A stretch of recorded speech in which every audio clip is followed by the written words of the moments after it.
Global summit కు అన్ని దేశాలకు చెందిన సుమారు 3000 మందికి పైగా దిగ్గజ పారిశ్రామికవేత్తలు, వాణిజ్య ప్రముఖులను ఆహ్వానించింది తెలంగాణ ప్రభుత్వం.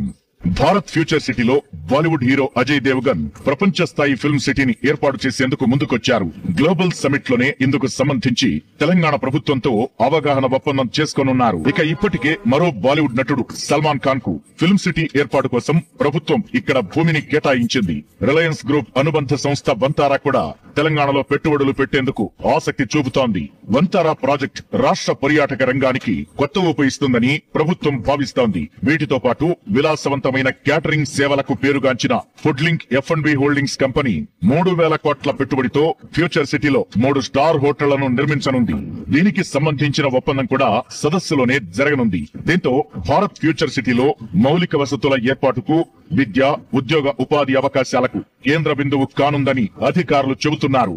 భారత్ ఫ్యూచర్ సిటీతో పాటు పరిసర ప్రాంతాల్లో ఇప్పటికే పెద్ద ఎత్తున రియల్ వెంచర్లు వెలవగా వచ్చే ఏడాది కాలంలో పెద్ద ఎత్తున నివాస వాణిజ్య ప్రాజెక్టులు రానున్నాయని నిపుణులు అంచనా వేస్తున్నారు.